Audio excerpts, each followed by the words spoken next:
Welcome to the Western New York Athletics High School Football Weekly Show with Frank Wolf and Dick Gallagher, brought to you by Scroy Financial in West Seneca, Danny's Restaurant with 2 locations, 3715 Genesee Street in Cheektowaga and in Orchard Park on Abbott Road near the stadium, and G&G Fitness at 7350 Transit Road near Main Street in Amherst. Check them out on the web at livefit.com. Welcome to High School Football Weekly, Episode 10. Frank Wolf from WNY Athletics with Dick Gallagher of WGRC High School Sports and Tom Prince also from WNY Athletics. And if you haven't noticed, we're not in the confines of the WNY Athletics studio back in Amherst, New York. Nope, today we're in Orchard Park, New Era Field, home of the Buffalo Bills. We're talking Section 6 football. It's the Class AA all the way down to D, sectional finals. We've got coaches, we've got players, media members. We're all here. We're going to be talking football all morning long. Welcome. Thank you for joining us. Why don't we check in with some of our sponsors before we get into the heart of the program. UBMD Orthopedics, G&G Fitness, Logistics Plus of Buffalo, and Scroy Financial from West Seneca. Plan, protect, invest. We'll be back in just a few moments. What's up, fellas? It's Steve Means, Super Bowl champ, graduate of Grover, Cleveland. I want to let everybody know in Section 6, go hard or go home. It's that time of the year for the championship, and only one team is going to be crowned the victor. Welcome back to High School Football Weekly. We're going to check out the top plays from Week 9, courtesy of Tom Repicci from Prepstar.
Welcome back to WNY Athletics High School Football Weekly. Dick, you've been a part of this event a few times. I want to talk about the Western New York Amateur Football Alliance. Len Jankowitz and his crew are putting on another college football recruiting night. This year it's Tuesday, December 3rd from 6 to 8:30 p.m. It's right here at New Era Field. They're going to do it in the Pepsi Club, which is on the west entrance on Abbott Road. Gate 6. Gate 6 is what you want to use, and we're going to put a flyer up there on the screen so you can see where the event is. Tom, you attended this event before. Yeah, I've had an opportunity to go and with my oldest son, and I'll tell you, do not miss out on this event. If you've got any aspiration to play college football at all, you will have a ton of Division II and Division III coaches that'll be here. And the biggest difference is you get to talk to them face live and get actual time with them. And they'll be flat honest with you to tell you what their needs are and if you are fit for their program. Be ready, have your grades ready to go, transcripts ready to go, and clips of your a video for you, or at least a YouTube video or some sort of stream where they can actually look at your film. So don't just show up in street clothes with no paperwork or nothing. Come prepared, because these coaches don't want to waste your time, and you definitely don't want to waste your coach's time, your future possible coach's time. Come prepared. Look sharp, because there is a competition. When you get to college football, there's a competition. So bring your A game. And then I think an important piece, too, is the parents being able to connect with the coaches also and being there to hear and participate in the conversation. It is huge. It is so different, as Tom mentioned, than just texting someone or just on a phone. If I had children right now playing football, they'd be coming to this. And if they're juniors, I'd have them coming twice, junior and senior. So this is open to juniors and seniors, so you don't want to miss it. December 3rd, the College Football Recruiting Night. Western New York Amateur Football Alliance, they put this on every year. Again, it's December 3rd. It's a Tuesday right here at New Era Field in the Pepsi Club. Use the west entrance, Gate 6 off Abbott Road. We'll be back in a few moments after a word from our sponsor, Logistics Plus of Buffalo. Logistics Plus is a global transportation provider headquartered in Erie, PA, with locations worldwide, including right here in Western New York. Logistics Plus is consistently recognized as a fast-growing transportation and logistics company, great supply chain partner, top freight broker, leading project cargo manager, and a great place to work. With a strong passion for excellence, our 500-plus employees put the plus in logistics. Call our Buffalo office today for an efficient, personal approach for all of your transportation needs. Welcome back to High School Football Weekly. Frank Wolf from WNY Athletics, joined by Dick Gallagher from WGRC High School Sports, and Tom Prince, another one of the WNY Athletics standout performers, MVPs, whatever you want to call them. We are at New Era Field, and the first game of the day on Friday is going to be Maritime Health Sciences taking on Albion, the Purple Eagles. That'll be a 5 p.m. game Friday night, and at this moment, there is no live stream for that. It's just going to be on Mixler.com/WNY Athletics, just an audio broadcast. But pay attention to social media, Facebook, Twitter. If we get word that we can live stream it, we will happily do that for you. Talking about this Maritime Albion game, you got two 8-1 teams coming in. A lot of momentum with that Maritime Charter team right now. They've just been on a roll, putting up 30, 40 points a game. Tom, you had an opportunity to see them last week against Pioneer. A tough one for you to call because you're kind of all by yourself up there, but did a tremendous job with what you had to work with, so we appreciate you doing that. Maritime just threw everything but the kitchen sink at Pioneer, and they just couldn't be stopped. Yeah, and the best part about this team is it's not only just the offense. It was defense, it was special teams, it was every asset of the game that they actually won. And you look at it, they've got 4 guys that could run the ball at any time, including their quarterback. So you can add 5 guys that could run the ball at any time and to be able to do some damage to you. And then when you look at special teams, they ran one back for 65 yards.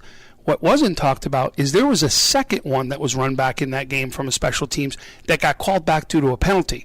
So you're talking about not only from, an offensive standpoint, can they put numbers up on the board, but you better not take them lightly in special teams, and defensively, they got everything that it takes right now. They're just littered with explosive players on all 3 facets of the game, all 3 sides of the ball, if you will.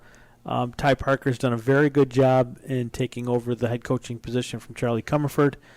He's done an exceptional job. He's got Addison Copeland, John Washington, Gian Washington, Maurice Vaughn, Makai Bridgers, and there's so many other players that I'm not mentioning right now that you will have a chance to see this coming weekend.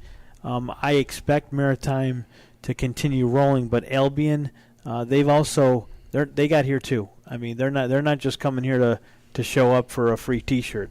They're coming here to play, and I know we didn't get a chance to talk to Adam Krenning, but he is a very, very serious coach, and he's got those kids playing at a very high level as well. They just beat Olean 21-14, 17-14 the week before against Tonawanda, and then 23-6 over Medina heading into the playoffs was their last regular season game.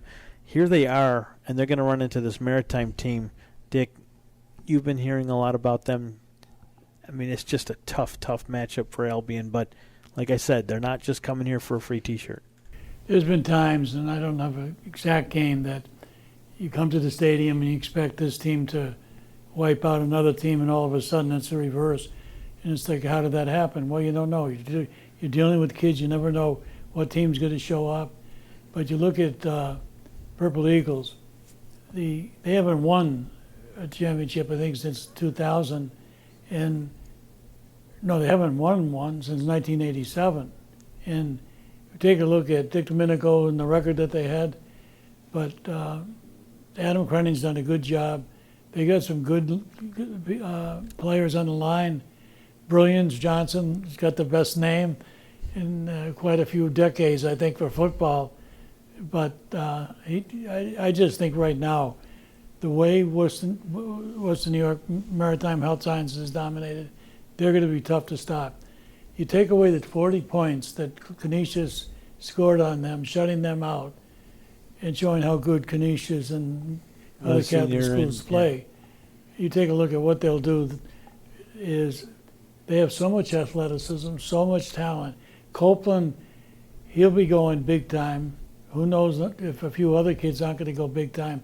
They have all the attributes: speed, talent, energy, vertical leaps, and they play as a team. They're football players.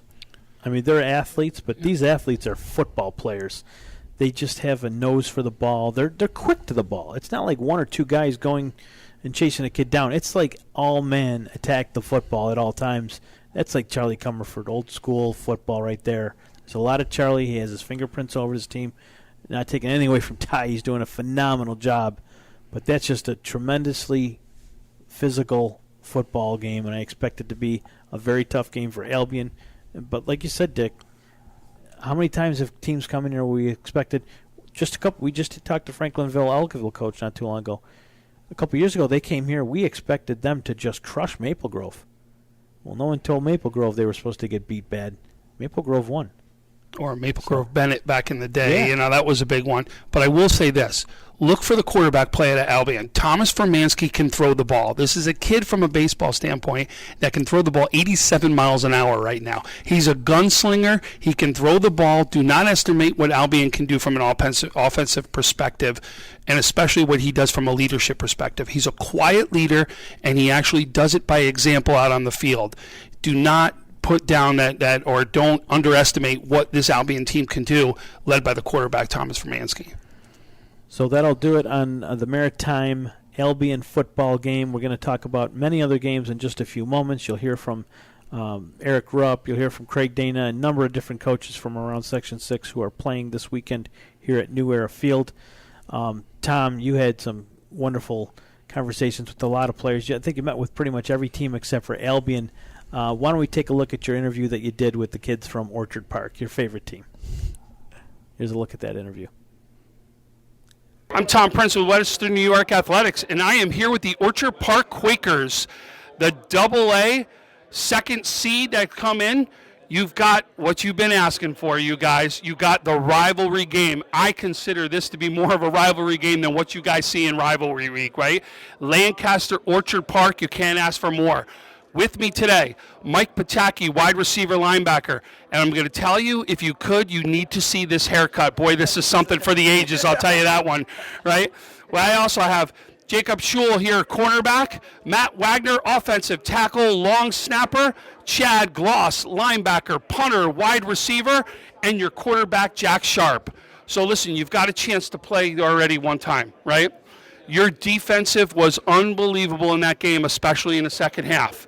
Listen, you've had a great year from the cornerback perspective, right? Yeah. There's got to be something that you're seeing out there. You've been seeing the ball well, especially from an interception standpoint. We can look at your one game where you had 3 interceptions. It was unbelievable that we saw this year. So what are you looking for in this game? We don't Lancaster likes to throw the ball. They have some great receivers. They're pretty deep, too. They have, some teams have one standout guy. They have 4 strong dudes. But we're ready for it. I think some of the route combinations they run we're used to. A lot of it mirrors our offense. So I think whenever they throw at us, we'll be ready to defend. Listen, you heard me. If you hear me talking about all year when I talk about football, I talk about the offensive line play and the battle in the trenches. Matt, you're one of the leaders right there in battle of the trenches. It's what's been Orchard Park's strength this year, right? From a defensive line, offensive line standpoint. So what has been the difference for your offensive line this year and defensive line, and why you guys been able to stand out? The difference is we have 3 juniors on our offensive line this year that they've done really well. So, and also Aiden Haley on the defensive line, he's also a junior. So those juniors are stepping up, and they're doing really well this year. So listen, that's what the one thing you've heard about Orchard Park, big lines, strength in the lines, and that's something that you've seen come back this year. So now we go over to our quarterback, and you can see his line play is huge, especially for you. You've got to have the time to throw the ball, right? So you've got to be looking at something on film that's going to be able to help you be able to do well in this game. What do you see as a difference for you to help you pull this one off? I mean, our line play has been consistent throughout the whole year, and for order for us to have success, they're going to have to do well again, and I think that's going to happen. And then we just got to play hard, just do our job, and we should be fine on Friday. Listen, I talk about not only line play, we got to talk about the defense and how strong this defense is. I got two defensive players here, both linebackers, Chad Gloss, Mike Pataki. You know, we could talk about in the Jamestown game, you were unbelievable in that game. In fact, probably could have even had 2 pick sixes along the way that was out there, right? So what have you seen from the defense there that's going to be able to help you in this game? We're like a family. We always have each other's backs, and there's not one weak spot on our team, and I feel like everyone can hold their ground, play their game. So, listen, Mike, you got to have this one circled. I know you got only a chance to play in a short period of time in this game, and you're getting a chance to be able to play the team that I know you've been looking for to play all year. So what do you see as a difference in this game? We're going to be a lot more prepared. We've already seen them once. We've seen everything like they like to do. Watch film, get a good week of practice in, and we'll be ready for Friday. Listen, guys, what a year you guys have had, right? It's been great from a defensive standpoint, great from an offensive standpoint. You guys have all put up some big numbers. It's just going to be a great game. It's one that all Western New York has got circled right now. I want to wish you guys the best of luck. Good luck the rest of the way, and we'll talk to you guys soon. I'm Tom Prince with Western New York Athletics, and I am here with the Lancaster Legends, the Double-A perennial team now that has gotten here to the stadium. 4 trips in a row here to the stadium. It's been unbelievable what you guys have accomplished. Let me introduce you who we've got here. I got Connor Mahoney, linebacker center.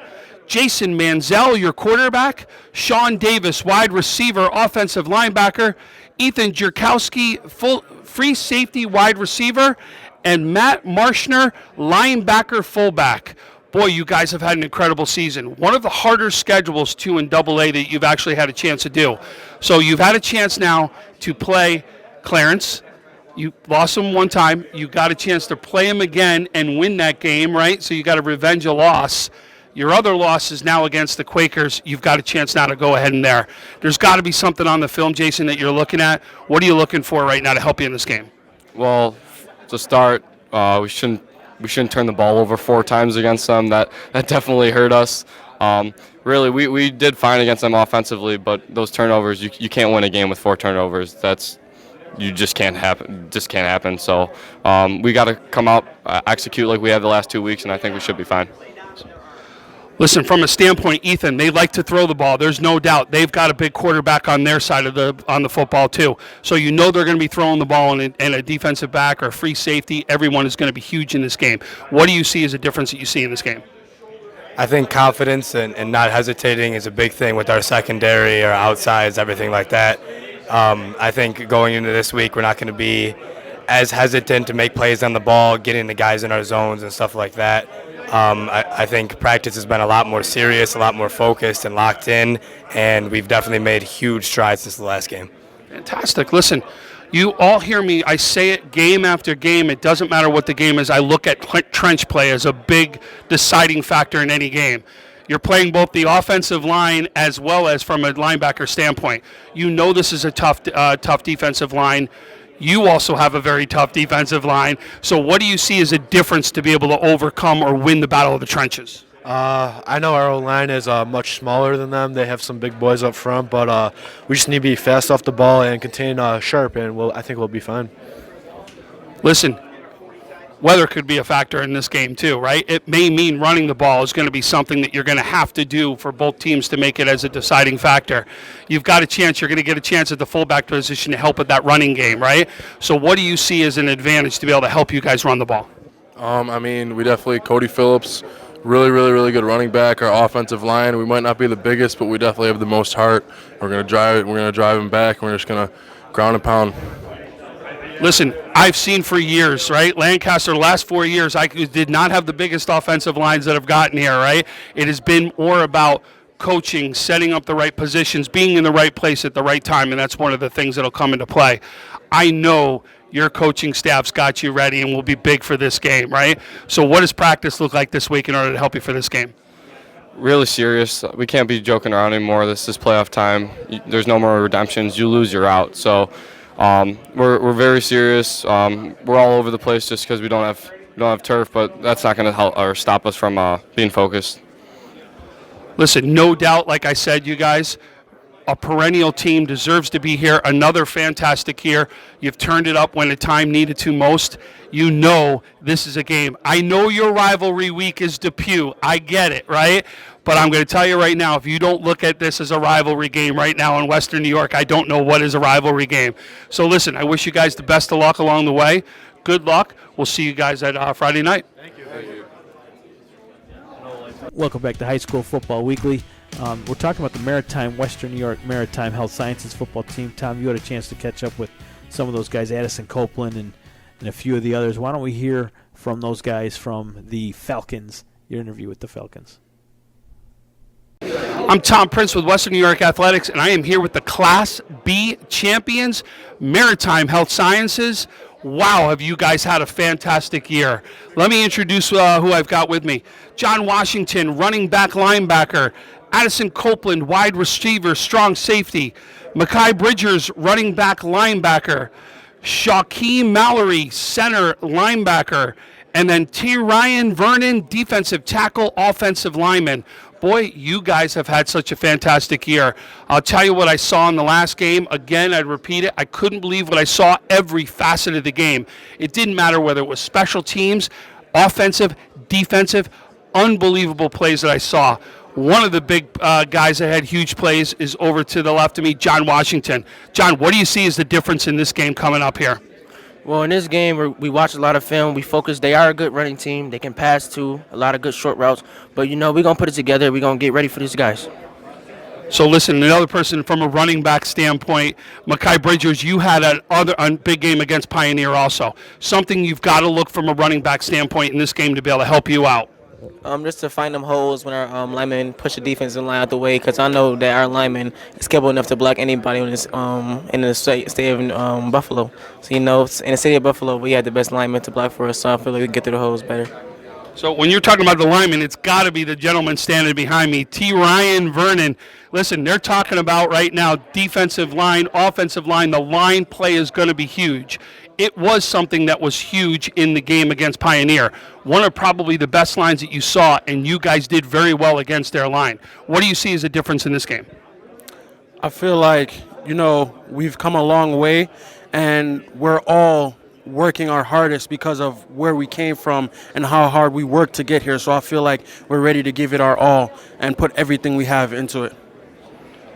Listen, also from a dynamic standpoint, you've got to hear the name Addison Copeland is one of the names you've got to hear when it comes to offensive standpoints, especially coming out of this game.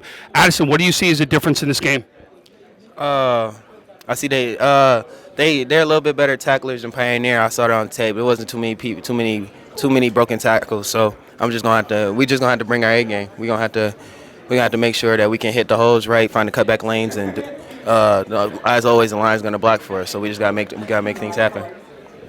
Listen, we talked about it, right? Line play is going to be huge. So, Shaquem, with line play being huge, what do you see as an advantage to you in the line?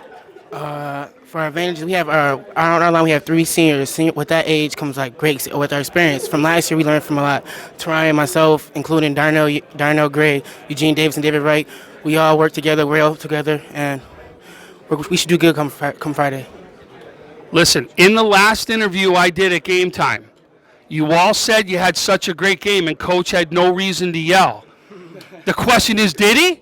Yes. All right, I told you. All right, come on, I told you guys it was going to happen. Listen, you guys got a great coaching staff. There's no doubt about it, right? So what's the difference this week that you're looking at from a perspective from practice? Well, we see install. The coaches give everything we need to make the plays for all the formations they run in. we just got to keep on watching film and make sure we can perfect everything to make sure they can't do what they need to do. We got to put them outside the comfort zone. Listen, look behind you. You guys get a chance to play out here. Unbelievable. What do you feel about playing here in such a in an NFL stadium game? It's a blessing, because not so many teams get the opportunities like we have today. Only 3 Buffalo teams made it was us, McKinley, and South Park. So, to be one of those 3 teams and only our second year in the program is a blessing.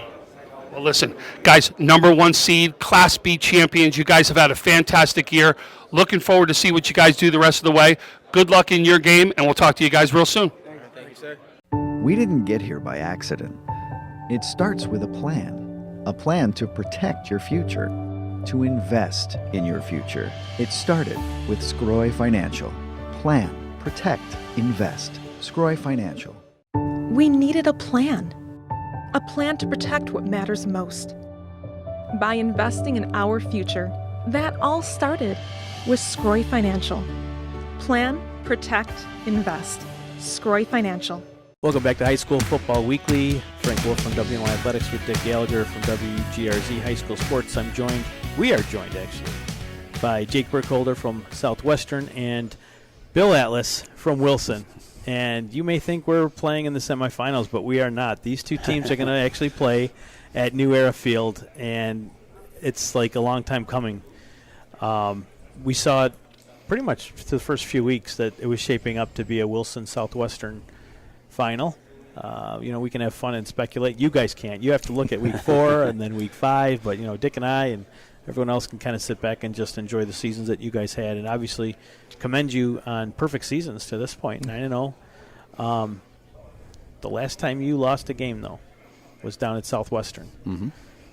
And for the last 2 years, it's been heartbreaking, those 2 losses.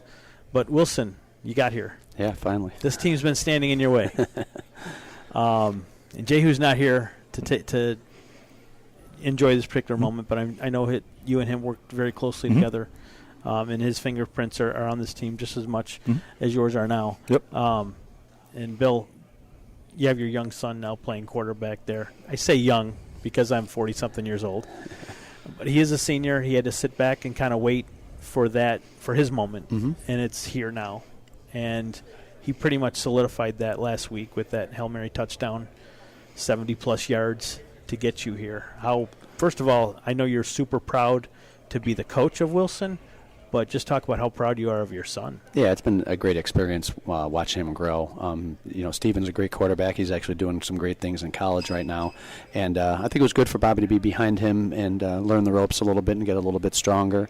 And he's turned into a really nice-looking high school quarterback. So I'm super proud of him.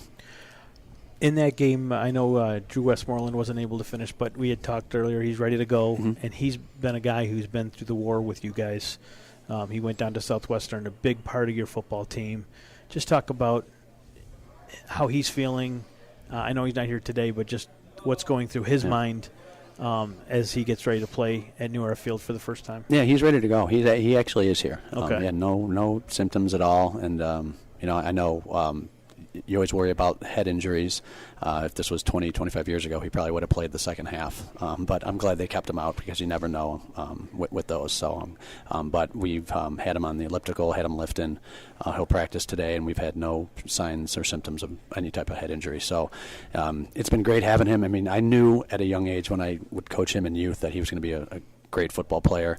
He's been playing middle linebacker for us since his freshman year, and he's made the playoffs every single year with us. So he's a big part of what we do defensively.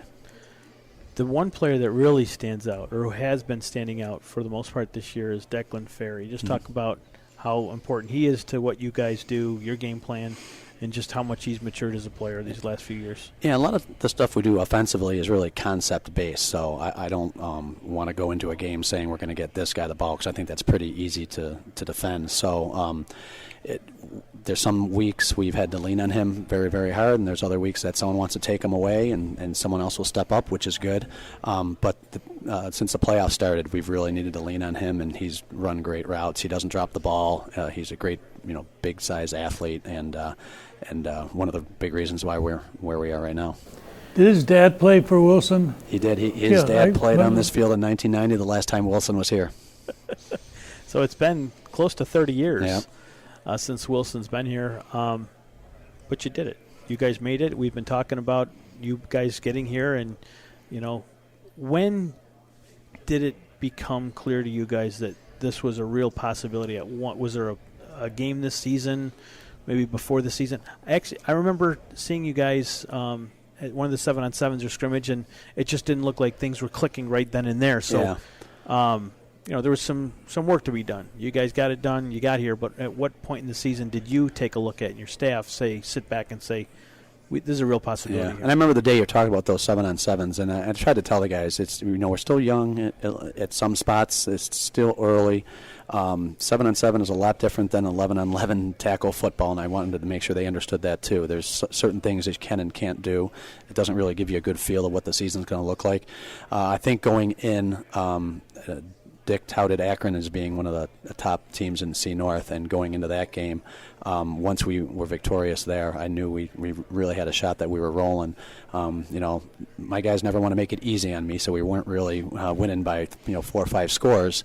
Every game was a dogfight, but I think after that Akron game, I knew it was always a possibility that we could get a good roll through.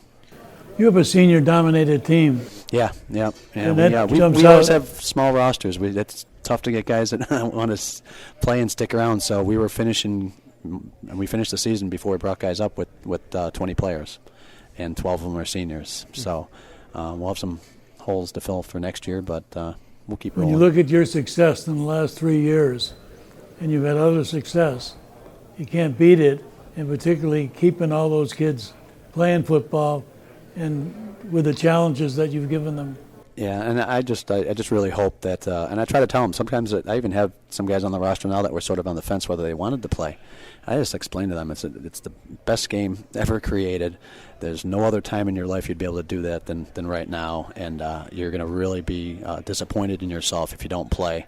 And luckily I was able to change some minds, and they ended up coming out, and still every day they thank me for making them play. That brings us to Jake Burkholder, who took over the Southwestern Trojans not too long ago. I believe it was right after Lackawanna. Yes. Was Jehu's last game. Yep. Your first game, you get a big win, 2-0 forfeit. Yeah. Not too many coaches are christened into Section 6 with. It was interesting. Yes, it was, but you're here, and it's 3 weeks later, 4 weeks later, whatever it is. What's it like taking over a program kind of mid-season from a guy like Jehu, who's well known? He played on this field, played for the Buffalo Bills, and coached your team, and you guys really changed the culture down there. But how is it? Has it been an easy transition? I wouldn't say easy. We have kept everything very, very similar to the way things were run, even our day-to-day schedule, things like that. But all our coaching staff is great. We work together really, really well, so that's definitely helped with the transition. We've all kind of picked up some more responsibility and really kind of taken it from there. Have the games gotten even more difficult the last few weeks? Out of the gate, you guys were 42-0, 48, 49-8, 42-0, 47-0. And then the last few weeks, see some teams starting to put up some points, 8, 16-8. Have they gotten tougher? Has it gotten more stressful because you are now playing for pretty much all the marbles? You have a shot to win the Section 6 championship on Saturday. It's a game you guys have played in the last few years. You ran into a buzzsaw with Cleve Hill. Now you guys have Wilson, a team that you guys do have some success against, especially the last 2 years. Just talk about the mindset of where the Trojans are right now and how you can get over that last hurdle, if you will, cross that last river. Yeah, there's always pressure to win games. We've built a pretty successful program at Southwestern, so the expectation is always there to win games. Getting back here for the 4th year in a row, it's kind of nice because these kids have been here and played here, and it's not as much of a shock or a wow factor being on the field. We've got kids, this is their 3rd or 4th time playing on this field, so I think that'll help us definitely. Just that kind of feels like home a little bit to an extent.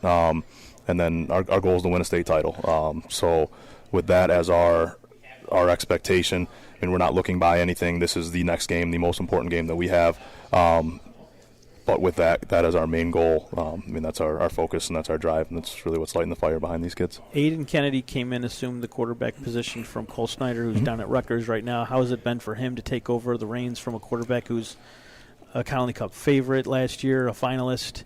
And then some of the other guys like Taiwan Wright, who came up and has an electrifying year on both sides of the ball. Just talk about some of the players that we should be looking for come Saturday. Yeah, I mean, Aiden's really grown this season. I mean, he's definitely taking more of a leadership role in the huddle, demanding more of a, more attention, more presence in the huddle.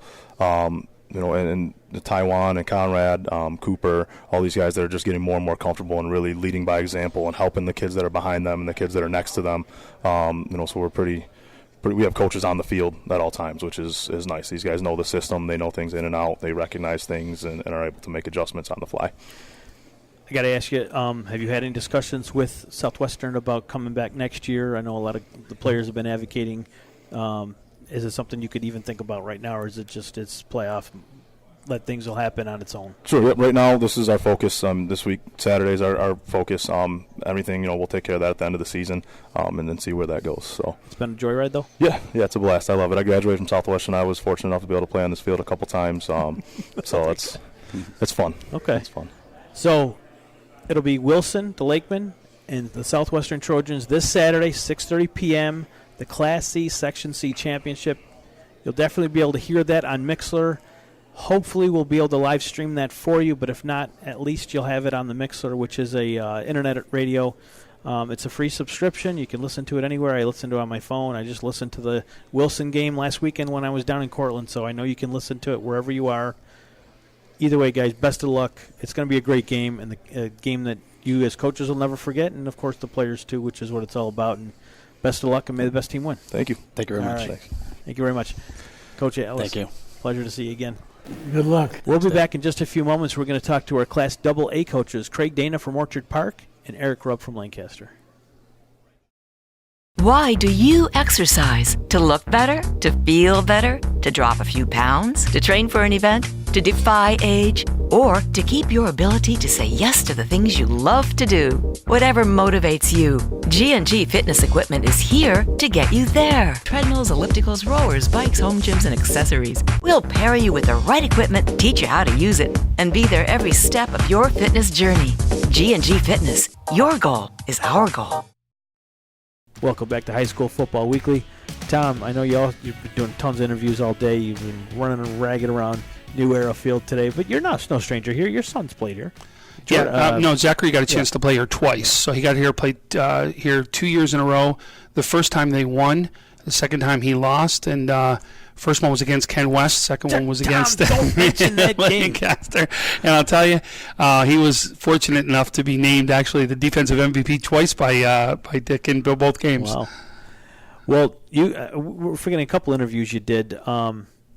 Who else are we missing? Who else Southwestern and Wilson were the last two interviews. All right, so Southwestern and Wilson. Here we go. Why don't we take a look at those interviews with Tom Prince and the Lakemen and the Trojans. I'm Tom Prince with Western New York Athletics, and I am here with the Wilson team, the Class C North champions. What a season you guys have had so far, and hopefully more to come. You get a chance right now to play a team that I think you can actually call a rivalry. When you look at the last 2 years, you guys have played two unbelievable games with Southwestern. Now you get a chance to play on one of the biggest stages right here on an NFL field, right? You can't ask for more than that. So let's introduce who we got. Braden Thompson, right tackle, defensive tackle. Julian Andriola, wide receiver, defensive back. Drew Westmore, running back, middle linebacker. Declan Ferry, tight end, defensive end. And Bobby Atlas, your quarterback.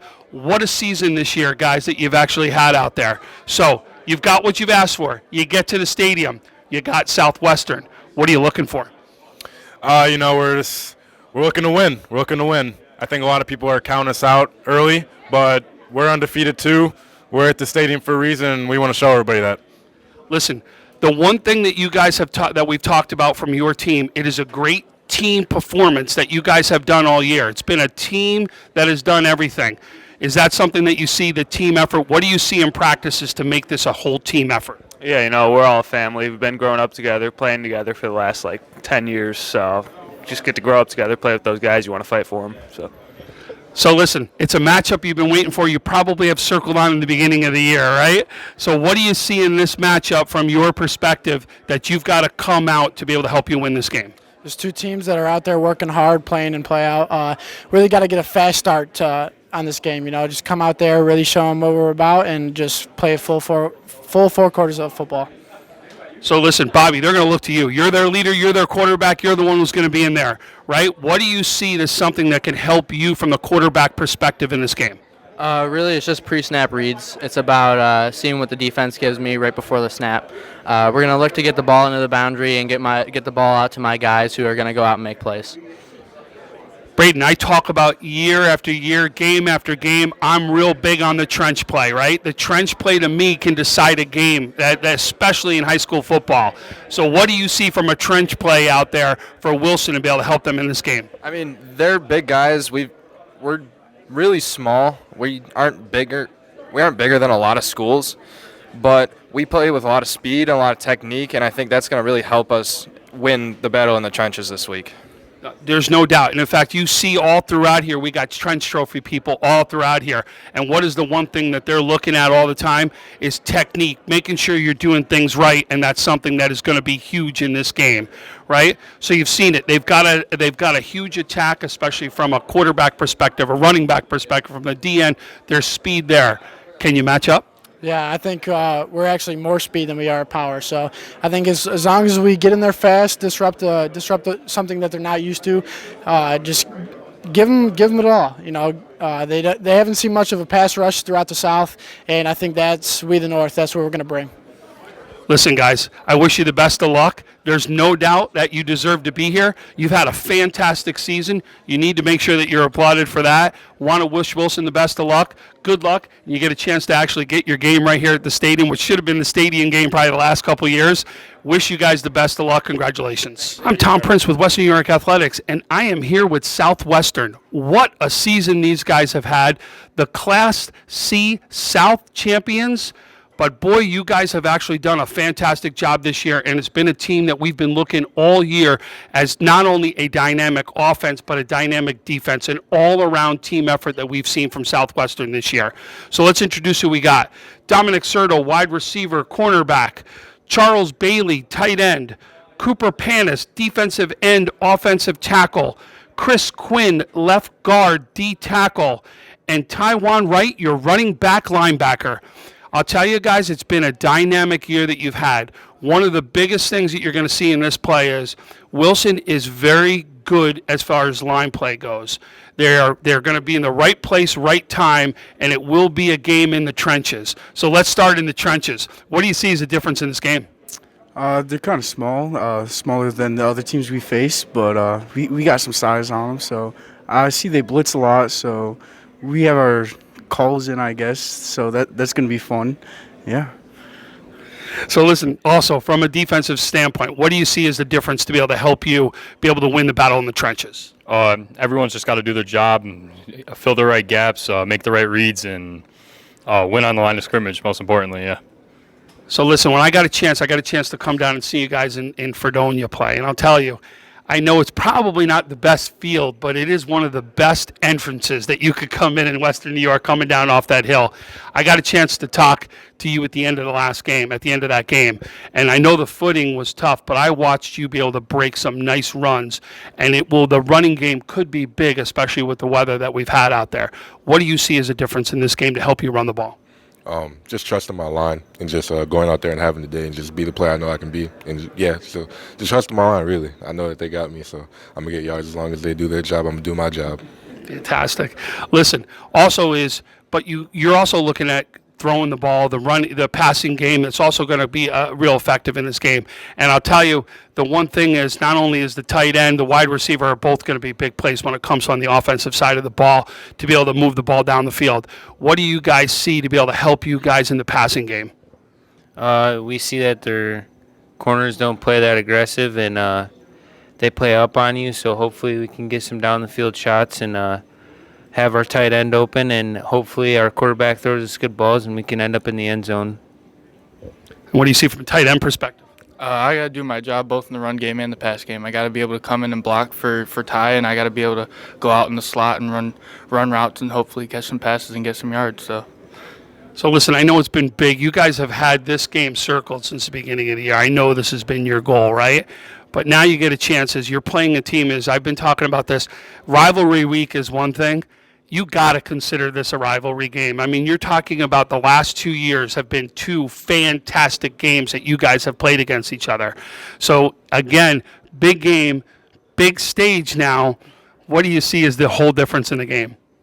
I never played them before because I'm new to the team, but it's just another game to us. We just got to all do our jobs and be the players that we know we can be once again and just go out there and have a day, really. So, yeah. Fantastic. What do you guys see over here? I just think that the Trojans as a team have gotten better, and so it's just a different field to play on, and I feel like we're going to crush them this week. So. All right, guys, listen, I wish you guys all the best of luck. Congratulations on a fantastic year this year, and I wish you guys the rest of the way. We'll be watching you, and good luck the rest of the way.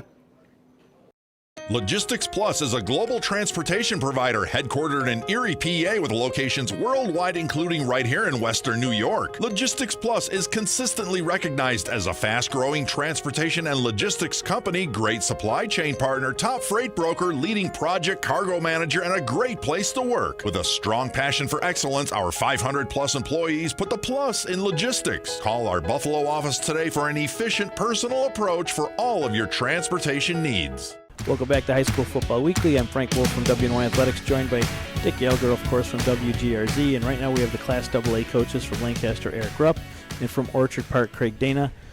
Craig's also a Kenmore West graduate. Just want to throw that out there. And a Buff State Hall of Famer.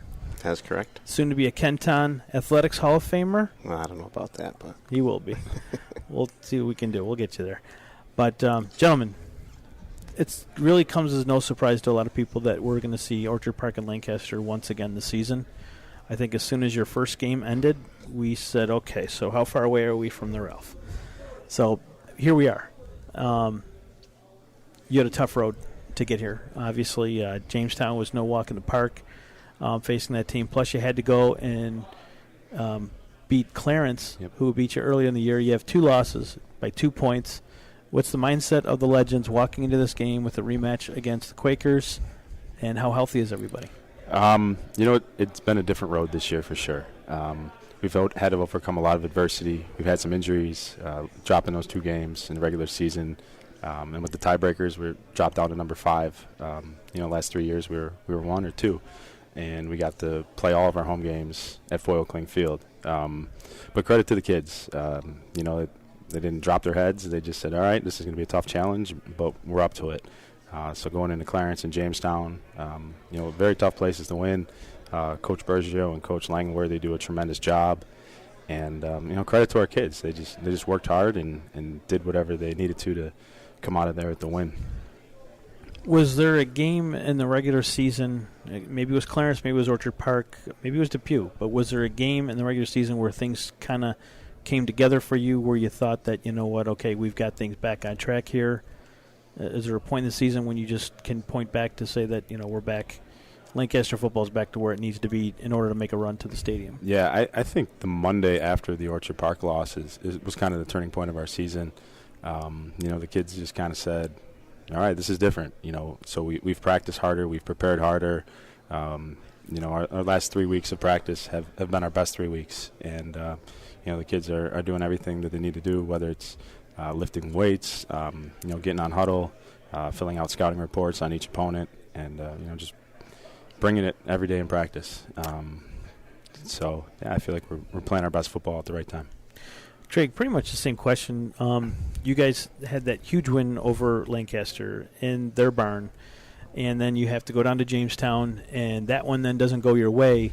Was there a point in the season – I mean, you guys were pretty dominant. I mean, if you look at your schedule, you guys put up a ton of points, didn't really give up a lot. And Dick and I have been talking about Orchard Park for a lot of the year, and, of course, Tom Prince. We can't get him to shut up about Orchard Park sometimes. We love Tom. We love Tom, too. We love Tom. But what was the difference with this team as opposed to, say, last year? Is it just that extra experience? Yeah, I think it comes from our senior leadership. Right from January, those guys, the seniors, have really set the tone for everything we do is at a high level, whether it's a workout or 7-on-7 or whatever. So our seniors really have set the tone from as soon as our season ended last year, and that really has carried us through off season and into this season, and we had a great start to our season. The homecoming game versus Bennett was a big moment for our kids to really understand, when they really do everything that we're talking about, like, we can, we beat those guys 28-0. Our defense really wasn't getting a lot of talk during the season, and our defense has played fantastic all year. So that was a big game, and then the Lancaster and the Jamestown game, we learned a lot from the victory, and we learned a lot from that loss. So really, it goes on our senior leadership. We've got a group of seniors that really set the tone every day. We don't have to our practices are fantastic, and it's all because the kids really, really want it, and they're focused every day. It seems to be that running game is starting to really come together. Just talk about your running game. You got 3 guys back there that can run the ball, and is that something that you guys have been really working for, waiting for? Kurt Fisher always kind of held certain players or plays back until he got here. Not suggesting that, but he was famous for doing that. Yeah. He was very successful here, wasn't he? I mean, I think he was undefeated out there. You're the historian. He's not as successful as Orchard Park. When you take a look at this, I wasn't even going to go there. You're taking it down another road now. This is the 23rd Yep. appearance. They've won 14 championships. There's a lot of fun during the course of a season. You have the University of Orchard Park. But guess what?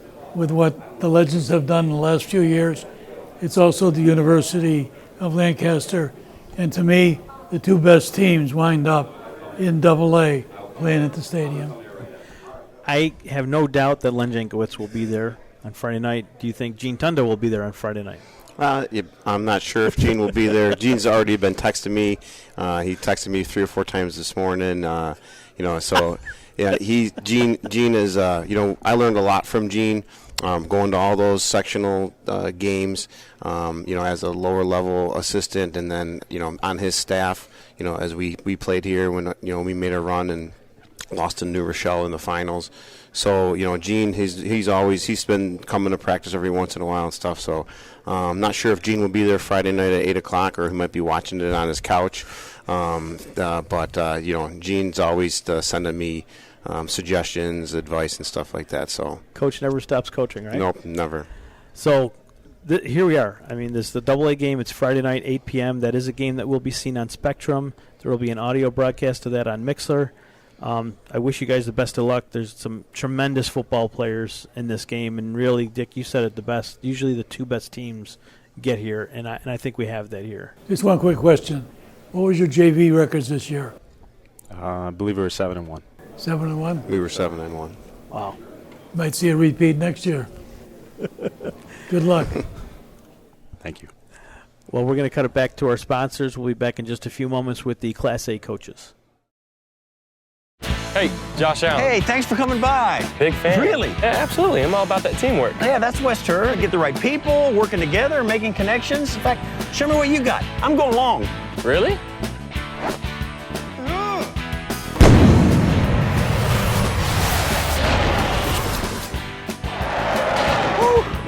Made me work for it, but anything worth doing. Listen, I know you're good at this TV deal, but maybe you should try the football thing. Welcome back to High School Football Weekly. Frank Wolf with Dick Gallagher, and we are now joined by the Class A coaches that will be playing on Saturday, a game that will be seen on Spectrum. We've got Brian Davis from the McKinley Max, 9-0 McKinley Max, and of course Tim Delaney from South Park, who's also 9-0. And Dick, we've been talking that this very well could be the matchup of 2 of the fastest teams and maybe 2 of the best defensive teams we've seen in Western New York. 2 of the most physical teams, too. Yeah, so I'm sure your guys will be leaving it all out on the field. I just hope they shake hands after, because it's going to be a tough physical game, and I don't think you guys would want anything less. Brian, talk about your team. I know last week it was a struggle with West Seneca West, a team that is no stranger to playing out here. There's enough veteran leadership. That's why we kind of figured that game could be closer than what many think, just because of the experience that the Indians had, and it came down to that pick 6. Yeah. So just how did you keep your kids in the game, focused, heads down, eyes on the prize kind of thing? I just told them that the game was not over. They have big play potential. The quarterback was excellent. The running back was even better. So I knew that they could have scored at any point in time, and I just told the kids just to stay focused, stay hungry. Just unfortunately, the offense didn't help the defense out. So defense came up big. And Tim, in your case, playing Grand Island again, and a team that a lot of people said it was a team of destiny, and it looked like for some of that game they put a little bit of a scare in South Park that they really haven't had this year. Even though Will North was a close one too, ended up being a closer game than we had thought, but that was a tough game too for Grand Island, or for South Park against Grand Island. You guys really had fought through adversity the last 2 weeks that you guys really didn't have those first 7. So that team now, having faced the adversity, is going to have another huge test against McKinley, a team that has not lost a game, another Buffalo City team. What are you expecting out of your guys come Saturday? I just think, overall we've had a good year. The last few weeks have been good for us. You get some up and down and being in actual football games rather than scoring a bunch of points early and kind of, you kind of hit the coast mode for a lot of the game, and that's not going to happen when you're playing championship games and possibly beyond. So the last couple of weeks were really good for us. We need to clean up some mistakes that we made. We felt like we turned the ball over a little bit against Grand Island and gave them some short fields, but overall, we've played some pretty good football for the last 9 weeks, and we're just trying to stick to that script. In regards to your team, you guys, you could have had an office here. You were here so much. You guys went on to win a state title. First Buffalo school team, I believe, to do that. Were they not the first Buffalo school team to win a state title? They've been first for a number of things. We were first for a few things. Do you have the ring? There it is. All right. By the way, CSP's is a little bit bigger than that. So if they must have more money down there. We'll have to see. But you've had some kids come out of nowhere, so to speak. Mikkel Hepburn, I didn't know who he was last year. He's having a phenomenal year. What's so special about Mikkel? Mikkel was our starting quarterback he was our starting quarterback on JV as a freshman and a sophomore. Obviously gained a lot of experience doing that. He was a kid who could have played varsity football for us as a sophomore. We decided to keep him down there to play quarterback because we knew he'd be the quarterback. How did he take that? That was a conversation that we had. He could have been a receiver, a defensive back as a sophomore, which he was interested in.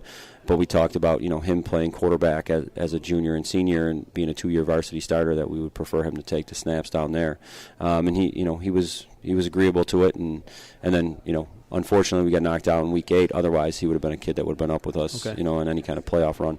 So it really worked out. Obviously I think he's the type of kid that the moment is never too big for him. And he's athletic enough to kind of make up for some mistakes at times. So he's done really well. Marquand Fluitt is one of the best kids in Western New York all around. He's a really, really good defensive lineman, and I assume most people didn't know who he was as a sophomore last year playing for us. He's only a junior. But he had a great offseason. He had a great offseason. And a couple other guys, though, that show up on the radar. You mentioned Fluitt, but is it Jay-Sean Armstead? Jason Armstead's our other defensive end, yeah. Another defensive end. They seem to work very well together, getting to the quarterback. We've got some size there. Yep. We saw you in Lancaster at the 7-on-7, and you were worried about maybe the line play that day, how you were going to be. You weren't worried about your defensive backs. You weren't worried about your skill positions. How do you feel about the line today? And have they come together nicely in the way you expected? Yeah, we've had a nice group. We start 4 underclassmen on the up front, and we still only start 1 senior on the offensive line.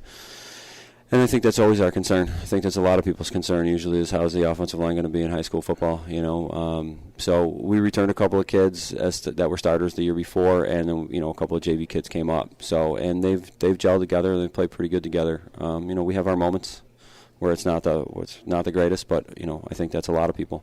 So overall, that's been a huge part of why we've been successful offensively.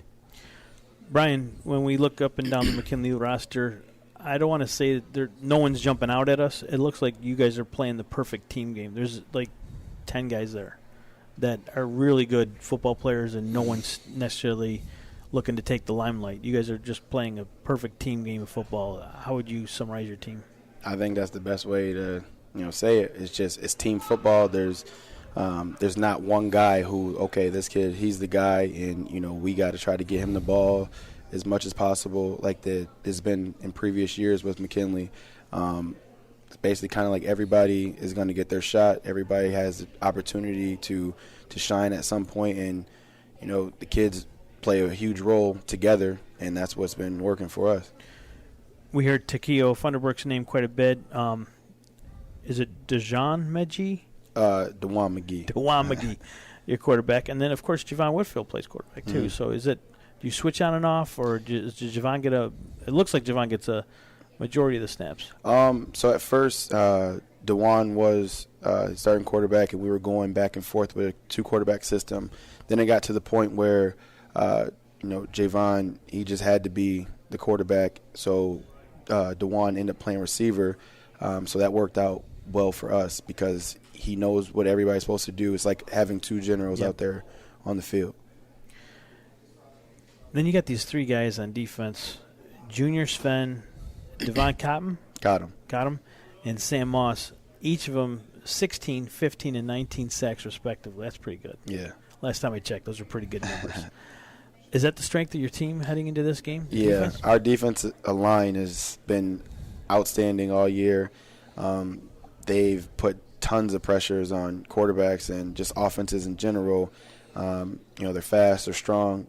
That's our strong point on defense is our D-line. This is the Class A game. It is going to be played on Saturday. It's the middle game, so I believe it's 3:15 right here at New Era Field. It is on Spectrum, and there will be an audio broadcast on Mixer if you don't have a Spectrum. If you don't have Spectrum, you can always listen to the game on Mixer.com/WNY Athletics. But for Tim Delaney, who has won a state championship, and for Coach Davis here, rookie head coach, they're going to get after it on Saturday. Hope you tune in to watch. And best of luck to you guys. Thank you. Excellent season, guys. Another 18-0 combined between these two head coaches. So we'll be back in just a few minutes after word from our sponsor. We have hundreds of square feet of physical therapy in multiple locations.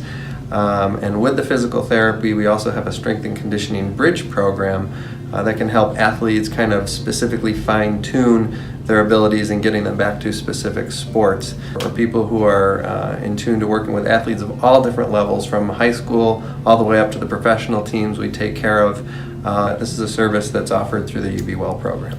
Welcome back to High School Football Weekly.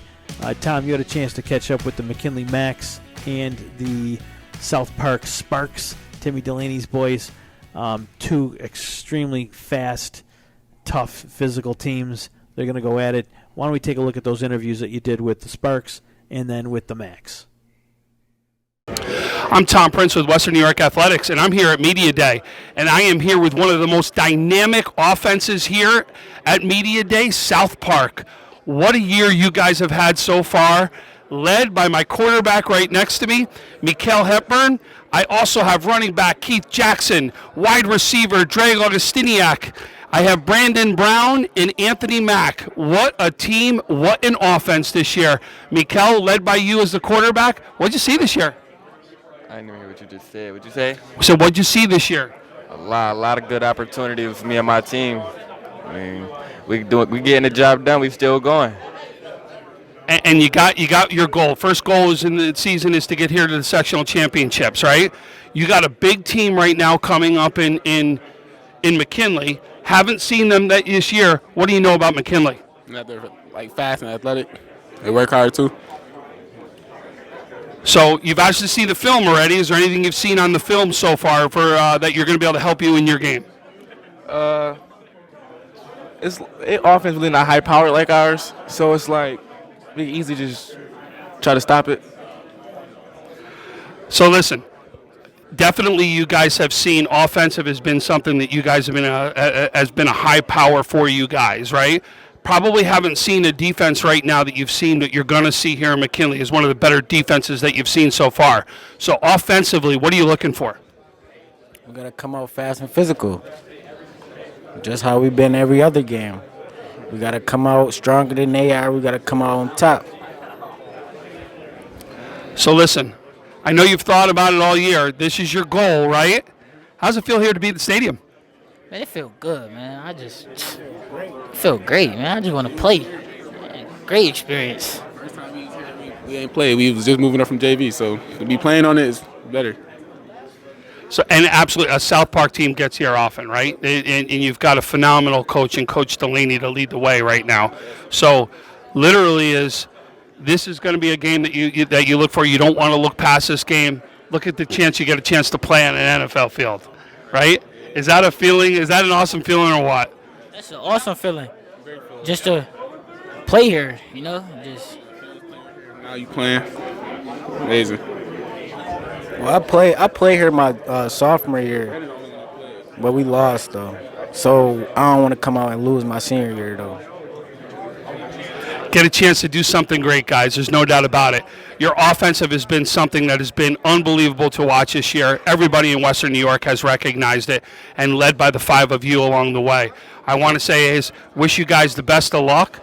Good luck along the way. Good luck in this game, and hope it's a great one for you guys. Thank you. I'm Tom Prince with Western New York Athletics, and I am here with the McKinley Max. Boy, what a season you guys have had, right? Some big games along the way that you've actually had here. And let me introduce who we got. Jaden McElwain, wide receiver, cornerback. Henry Hunter, wide receiver, cornerback. Devon Cotton, running back, middle linebacker. Javon Whitfield, quarterback. And Takeo Funderburk, wide receiver, free safety. Boy, you guys have had a fantastic season. One of the things that has led your way has been defensive play along the way. What a game that you guys had last week to be able to put up 0 points on the board against West Seneca. So when we talk about a defense standpoint, what do you see in this game to be able to help you from a defensive standpoint? To be honest, just do our jobs and pursue the plays. That's all I need.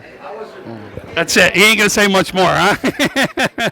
Listen, what you've seen right now is they definitely are an explosive offense that you can put out there, right?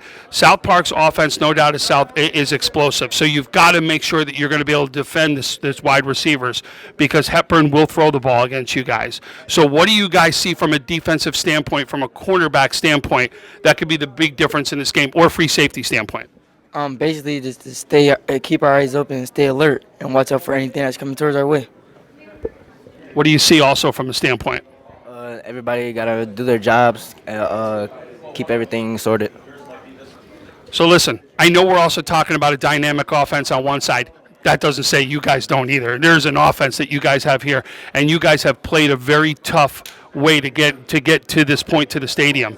So what do you guys see from an offensive standpoint that you got to do to help you win this game? We really just got to execute on the line.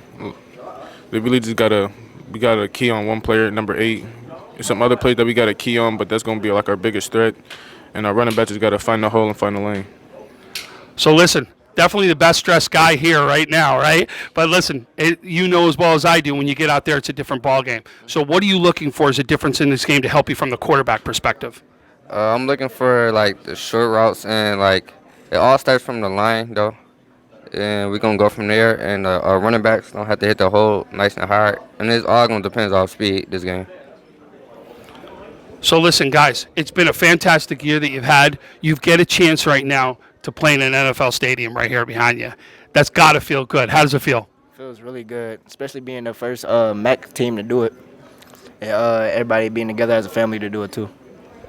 So listen, one of the things I talked about in the beginning of the year was your coach that has come in has just done a fantastic job with this program to get you guys ready for this game, right?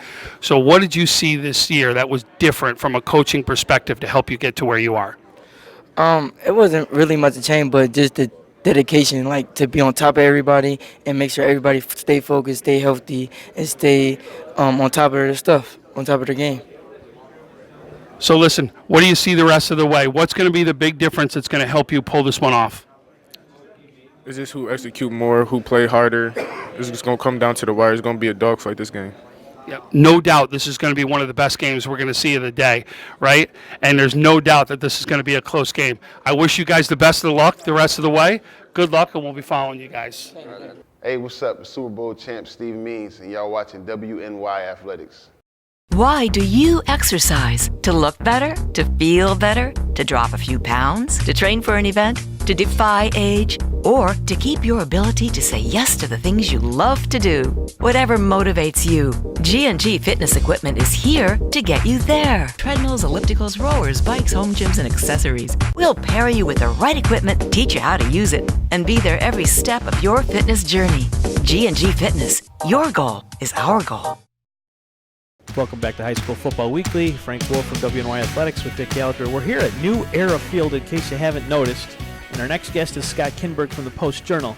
Scott, you have been covering those teams down there for not as long as I've been alive, because you don't look much older than me. Well, close. But you've been hitting it out of the park with those teams: Jamestown, Southwestern, Franklinville, Ellicottville, and CSP. Three teams that are here right now that we wanted to get your opinion on, because we read about them. I've seen Southwestern a couple times this year. I've seen CSP once. I haven't seen Franklinville, Ellicottville live in person, and I need to get your thoughts on that team.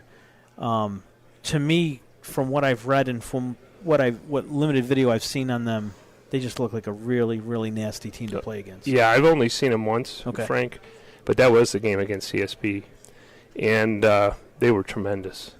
CSP had opportunities early in the red zone a couple times. Actually, they got stopped on downs at the 1, and then Logan Frank took them on a 99-yard drive the other way.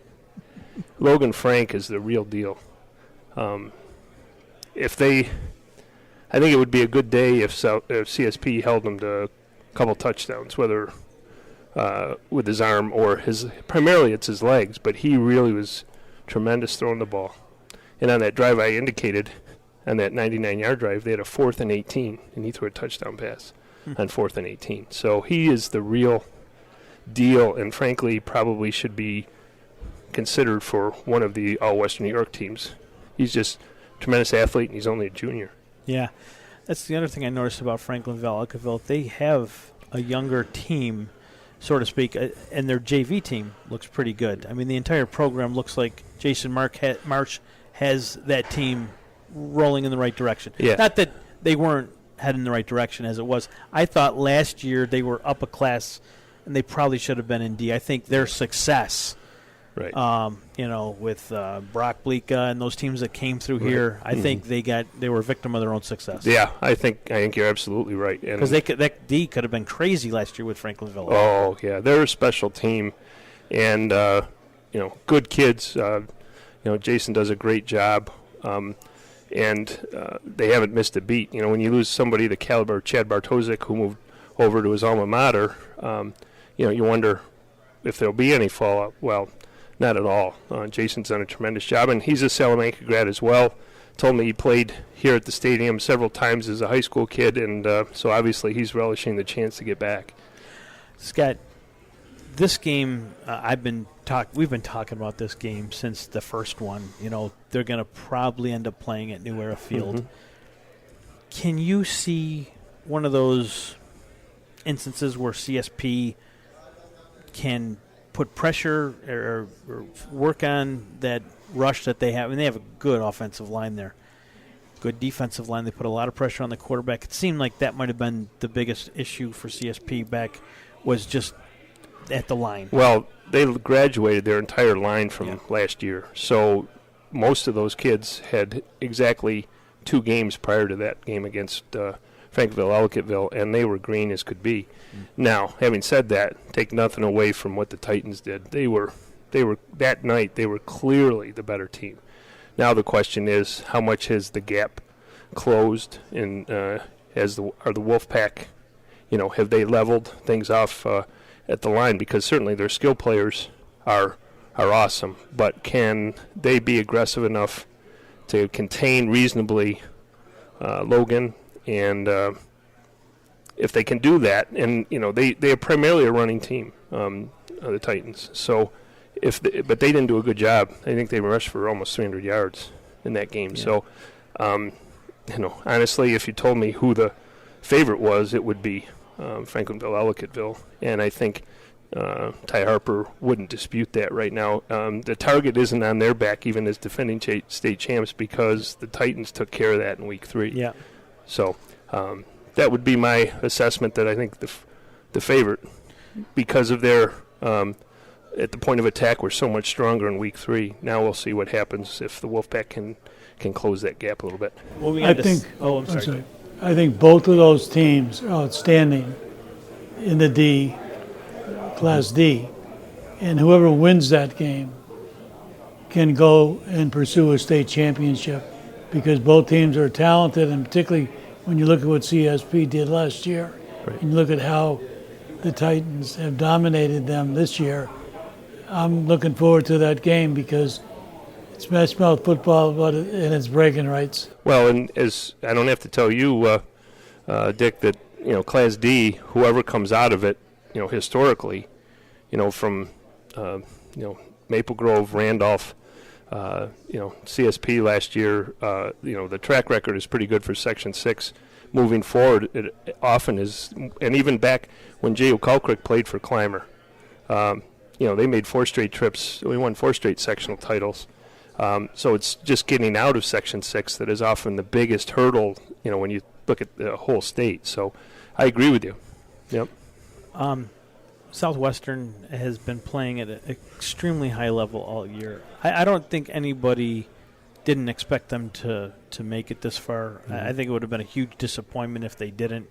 They're here. They've dominated all year, particularly Taiwan Wright has been an outstanding football player, and there's more players there. Yeah. You expected this. Oh, absolutely. Yeah. Absolutely. And when it was announced a month or so ago that Coach Jay O'Kalkrick was going to be leaving, I knew they wouldn't skip a beat. And now that they don't have Cleveland Hill standing in their way, that had been the bugaboo for Southwestern for the last several years. And when I look at it now, it's like Wilson finally got here, and you were at those games, so you saw how heartbreaking it was for them to lose those 2 games to Southwestern. They finally make it. Oh, but you got to play Southwestern, who's got Conrad Thomas, Taiwan Wright, Aiden Kennedy's a very good quarterback, Serto at wide receiver, and then Panis, who's just an animal. Unquestionable. It was never a doubt that they were going to make it here, I don't think. Well, and the other thing with Southwestern is that maybe it wasn't as strong in the last couple of years, but their line has been tremendous. I think that's one of the areas that people don't really talk about, that they don't get enough respect there in the line, but they have been dominant. Yeah, that's, I think, the difference. I think that, maybe Coach Burkholder may have addressed that when he talked to you guys. To me, and my other staff members have been the ones to see Southwestern because they play, their home games are the same nights as Jamestown, so I'm usually at Strider or on the road with Jamestown, so I haven't looked personally at them, but I just know their personnel, and Jake has been joined at the hip with JU since Jake was just a little guy because they've been close friends, almost family members, and so I knew that the transition from one coach to the next would be seamless because they have a really good staff. And this was not a surprise. But the key, I think, and Jake may have alluded to it, is their ability to block offensively and do a good job defensively along the line because they have the other pieces. I think maybe in other years they didn't quite have, even though they had great skill players. Yes. I don't know if their line was as cohesive and as strong. Now it's just tremendous. Like this Southwestern team now would give Cleve Hill a run for the money last year. This team, just that edge rush they have, and being able to contain the runners, I think this would be a much better game than what we've seen the last couple of years. But they're here, and I think we're going to still see a pretty good game on Saturday, you hope anyways. But this is Scott Kinberg from the Post-Journal. You can catch him on Twitter at Scott Kinberg. Normally hanging around Jamestown, but he's coming back up to follow the Southwestern team, CSP, and hopefully we'll see you at Brockport and then even further down the road. Look forward to it. Thanks for having me, Frank. Thank you very much. Always a pleasure. Dick. This is going to be the 4th time Southwestern is here in a row. Wow. Wilson hasn't been here since 1990. Those kids, the Trojans, have been here, done it. Yeah. It'll be interesting to see how the Lake Men adapt to playing at New Era Field. Yeah, for sure. Well, thanks for having me. Love it. All right. We have hundreds of square feet of physical therapy in multiple locations. And with the physical therapy, we also have a strength and conditioning bridge program that can help athletes kind of specifically fine-tune their abilities and getting them back to specific sports. For people who are in tune to working with athletes of all different levels, from high school all the way up to the professional teams we take care of, this is a service that's offered through the UB Well program. Welcome back to High School Football Weekly. This is episode 10. We made it 10 more weeks. That's like 4 more weeks than we made last year. It's unbelievable how fast it goes, too. I know. Josh doesn't know if he wants us to do a show or not next week. This could be the last one. We're going to see. We may do an 11th week. But for this segment, we're joined by Jason Marsh from Franklinville, Ellicottville, the Titans. Is it the 8-0 Titans? Yeah, it's the 8-0 Titans right now. And, of course, Ken Stolt, the Section 6 football chairman, who did an absolutely phenomenal job all year. He wore like 3 hats. One of them was the defensive coordinator at Akron. The other one was the assistant football coach at Akron. And, of course, he's the Section 6 chairman. He never wants any credit. We'll leave it there. We'll just leave it there. Let's put it this way. He's a tremendous gift, and his committee is a gift to high school football in Western New York for years. He succeeded a legend in Chuck Funky. He is now a legend. I'm surrounded by talent. I got guys like him and Len Jankowitz who are just icons out here, and I got a fantastic committee, so it really makes things easy. You know, I've only known you a few years, Ken, but I've never seen you smile. No, hang on. I've never seen you smile as much as when I saw you up in the booth coaching Akron against Cleve Hill that day, because Cleve Hill was just a wrecking ball in Class C. But Akron did a number on Cleve Hill that day in a way no one's beaten Cleve. Since I've been around, I've never seen Cleve Hill get beat like that. And I know you weren't taking joy in beating Glenn Graham. He's a great guy. But just being in the booth coaching, I don't think I've ever seen that kind of a smile on you before. It's just fun to be back at it. It's just fun, I've been away from it for so long, and now to be back on and be part of a coaching staff with great guys, and again, surrounded by just, awesome kids that work hard and conduct themselves as young men, and it was just nice to see everything come together for them, especially that night. And the numbers are through the roof at Wilson, too. Akron. Akron. Can we edit that? Yeah, absolutely. I mean, we had 30 at both levels, and the kids are working so hard in the off season. So we're hoping that curve continues. So we're at the stadium, New Era Field once again. Ken, you put on a good program today.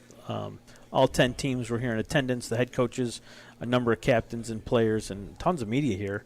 And, of course, cross-training athletics, Mike Masters, the Connolly Cup guys were here, Trench Trophy guys were here, Dick Gallagher's here, Len Jankowitz is here. Everybody's here.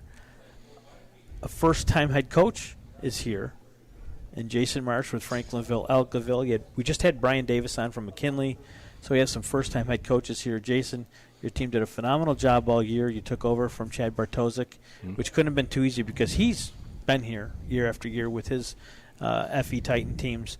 Now you take over the reins. You just beat Salamanca, Chad's team, last week, 35-0. You guys haven't given up more than 12 points just once this year. Everything's been, 6 or 8, or you got a shutout or 2 in there. What is it about the Titans this year that have separated themselves from the rest of the teams in D? Well, for us, it really is a brotherhood that we created. We have kids. It's a unique situation. We take 2 schools, we combine them, we play football. In every other sport, they compete against each other as rivals. Mm-hmm. And that's gone back from the time that a lot of their parents were playing. So, we have to overcome some of those obstacles. And this year, this group of kids that we have is just really accepted this brotherhood. And they're so good with each other. They look forward to seeing each other each day. A lot of kids, a lot of teams, they get to sit and eat lunch with each other every day. Our kids don't get to do that. So when these kids get together and to see them, how well they get together with each other and the bond that we've created, it's just a special group of guys. It is one of those interesting dynamics, Ken, as the numbers unfortunately decrease and it's not just football, it's sports in general. More kids are playing video games than playing sports. It's just the way it is. And parents aren't having 5 and 6 kids anymore. So, the numbers are down across the board, and so why wouldn't they be down for football? You're seeing more and more teams combine, but they're hanging on to football. They're hanging on to the program as opposed to going like 8-man.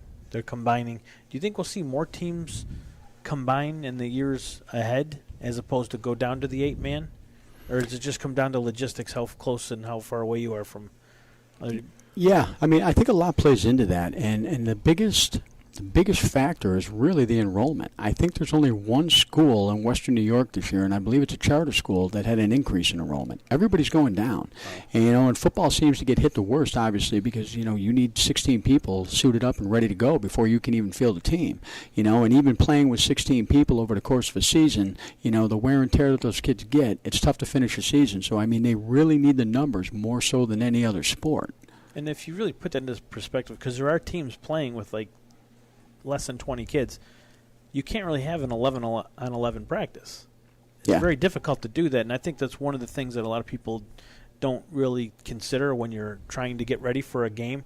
I mean, what if Franklinville-Elgaville is going to go out and play a team with 18 kids? So all week they have to play with their 11 starters, and then they've got coaches filling in positions to be, the opposition, whoever you're game planning for. That's very difficult to do. Well, I think if you look at it, I think we have, our Section 6 has the most merged programs in the state.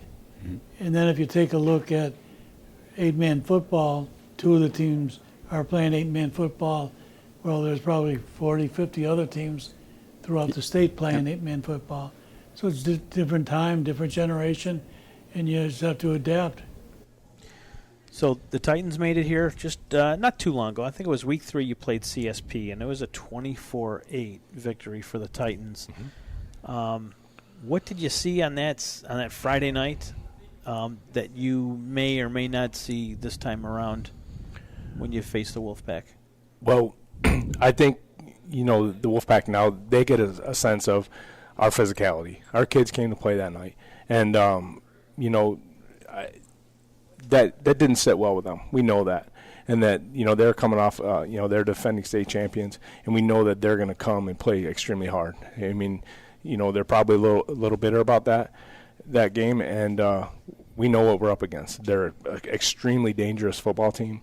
They have skilled players all over the place that, can all take it to the house at any moment. So we really have to play mistake-free football.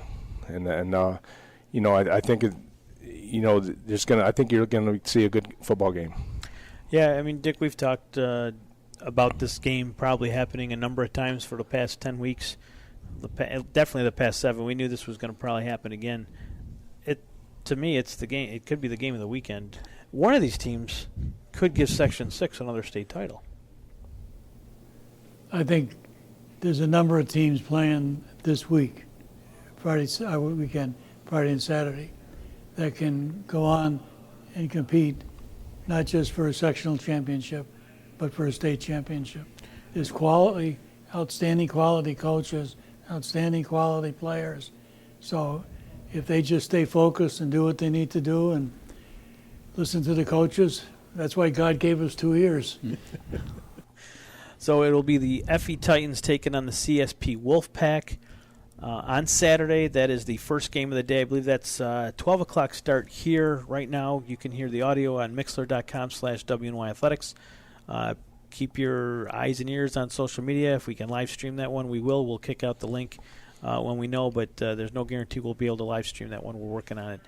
But Jason Marsh, the coach from Franklinville-Elgaville, we wish you the best of luck. Thanks for having us. Absolutely. And, some of those kids on your team that we really should talk about.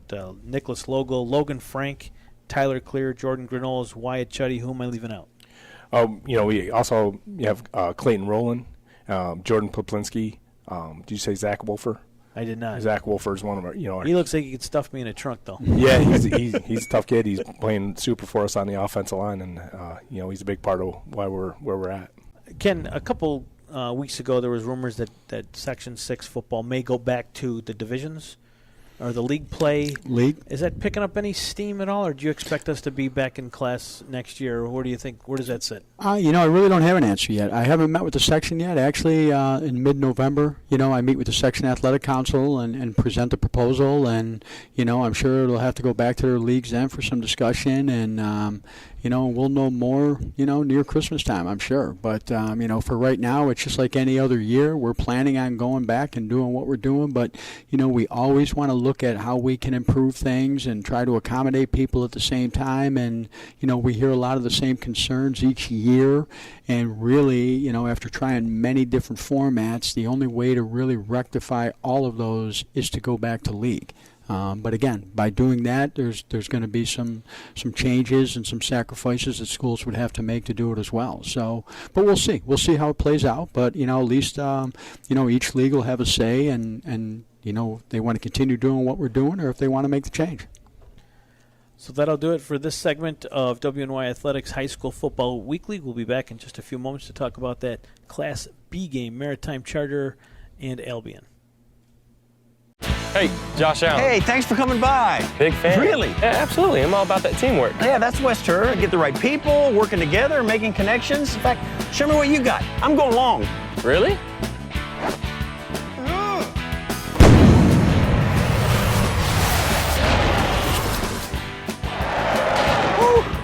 Made me work for it, but anything worth doing. Listen, I know you're good at this TV deal, but maybe you should try the football thing. Welcome back to High School Football Weekly. One of the real big games coming up is Saturday, CSP and Franklinville-Ellicottville. Tom, I know you had a chance to talk to both of those teams and players. You got the state champs, and you got the kids that want a shot at a title. They have to beat the champs in order to be the champs. You talked to CSP. I saw Garrett Hinsdale, Barmore, and who else was over there? Some of the offensive linemen were Overton. there. Yep, Overton was there. Awesome last couple of weeks. Why don't we take a look at your interview with the CSP Wolfpack, and then after that, we'll roll right into the Franklin. You talk to the Titans? Yep. Oh, you see Cooper Panis? Yeah. He could pick both of us up on his shoulders and walk around. Why don't we take a look at those interviews with CSP and the Franklinville-Ellicottville Titans, done with Tom Prince. I'm Tom Prince of Western New York Athletics, and I am here with right now the Class D regular season champions, Franklinville-Ellicottville. I'll tell you guys, the beginning of the year, it was something that not many people are talking about you. Now everyone is talking about you. There is no doubt that this game could be considered a state championship type game. So how does it feel to get here? It's crazy. Tremendous amount of emotions are going through. I can't wait to play on that field. Best of luck to the other team, and I think if we stick together, we'll come out with a win. Hey, let's talk about who we got here. I have Logan Frank, your quarterback, Tyler Clear, running back, cornerback, Jordan Peplinski, middle linebacker, right guard, Zach Wolfert, offensive tackle, defensive end, and Nick Logel, tight end, defensive end. So listen, I thought one of the big differences in game one is trench play, right? The play of the lines to be able to see who's going to get the time to be able to throw the ball or run the ball. So already you talked about from a line perspective, Zach, where do I get Zach? Zach, from a line perspective, what do you see as the big difference in this game? I think being able to get off the ball fast and be able to move people is an important key in this game, being able to set up run and using that to set up your pass plays. So, and now also from a perspective, from a quarterback, running back perspective, right? From the quarterback perspective, what do you see as be able to help you in this game that you can see to help you get some time to throw the ball, or what are you looking for as far as a quarterback is concerned? Everybody on the line does their jobs. They're doing great. Wide receivers, Nick and Tyler are great. They catch the ball when I throw it to them. I'm very confident with them. Tyler runs the ball very well, and so Jordan Grinnell's. I'm very confident in our offensive line and everything. Awesome. So what do you see from a wide receiver perspective is a difference to be able to help you be able to win a game against a very quality team in CSP? I would say just being able to know your guy that you're matched up with, see if you can beat him deep or you got to cut the route short. Just knowing where you are and where you're at on the field is going to be a big key here. So listen, you get a chance right now to play in an NFL stadium, right? So what are you thinking going into this game? We just got to play hard. This week we got to practice really hard. We got to sharpen up our skills and get ready for this team. They're a good team and they got a lot of talent. Listen, it's also one thing, right, to say that you're here, you're getting ready for a game. You got a whole week of practice now to get ready for this. What does practice look like this week in preparation for this game? I'm sure we're going to be full bore. We're going to be running a lot of their plays against our first defense just to get a hang of everything, get the package down. Then again, we do need to install our own plays, be able to mix it up when they start catching on or things don't work out right. So listen, we also noticed that there's a chance weather could be a factor, right? And that's if weather's a factor, that's where you guys now come into play, because it could mean run the ball, and with running ball means that you've got to make sure you've got a offensive line, defensive line, do everything as possible. So what do you got to do in preparation for this game? I think in practice, we just got to be, everything's got to be to a perfect point. We got to be fast off the ball. We got to know what we're doing, and linemen just got to sharp up, and we'll come out successful. Listen, guys, fantastic season. You guys deserve all the credit in the world, how far that you've gotten, and deserve all the recognition that you're getting right now. I wish you guys the best of luck in this game. No doubt it's going to be a fantastic game, and we'll all be following you, as well as all Western New York. Good luck, guys. I'm Tom Prince with Western New York Athletics, and I am here with CSP climber Sherman, Panama, the defending Class D champions, and they're here to actually defend their championship against what will be definitely a tough matchup with Franklinville-Ellicottville. But let's introduce who we hear. Right over here, I've got Garrett Hinsdale, the quarterback for CSP. Zavon Overton, the wide receiver. Cameron Barmore, their wide receiver. Braden Cook, tight end. And Lucas Rader, offensive tackle, defensive tackle. You've got full representation here. Listen, another fantastic year. No doubt your goal was to get back here and probably further beyond. But you've got a tough game coming up here with Franklinville-Ellicottville. Yep. What are you looking for in this game? Better offensive line play. It was kind of tough. On week 3, our offensive line had 2 starts under their belt, and now they have 8 starts under their belt. So it all comes down in the trenches for this game. And I think we have the upper hand. We've gotten better. We've progressed throughout these weeks, and it'll be a tough task, but I think we can get it done. So he's alluding to the offensive line, right? Which is a big task in order for yourself. What do you see? What do you see the difference in this game to be able to help from the offensive line standpoint? Footwork, handwork, everything. The offensive line has to be more direct in their attacks against the defense. Which is, you hear me when I talk all the time. I'm big on offensive line, defensive line play, because I think you can look at the trenches and see exactly where you stand as far as a team. But I'll tell you, my wide receiver to the right here, last year you came on real strong at the end, especially here at the stadium. You're going to need to be big again in this game too, especially as a target for Garrett. What do you see for the rest of the way? I don't know. I want to thank the line. They're the ones that allow me to do our jobs. Garrett, let him have time to pass us the ball. Nice. So, Zavon, this is going to be a tough matchup, right? You've been looking at film all week long. What are you looking at as something that is going to be a difference in this game? Just technique, the way we run things, and change up what we have done wrong the first time we played them. Awesome. So listen, you got a great coach, right? And you absolutely know that. I know you won't trade your coach for anything in the world. So listen, game planning is going to be big, right? So what do you think this week practice has been for you guys to get you ready for today? Oh, practice this week's going to be the hardest we've had all year, I'm sure. Just getting ready because we're no longer being hunted. We are hunting for the sectional championship this year. That's great. I'm going to tell you guys right now, a lot of people here in Western New York has actually called this could be almost the de facto state championship for Class D. That's how strong these two teams are. So it is a great testament to both teams as to where you guys stand here for the rest of the way. So, Garrett, they're going to be looking at you as the start, right? So what do you see for the quarterback play to be able to help you to move along and win this game at the stadium?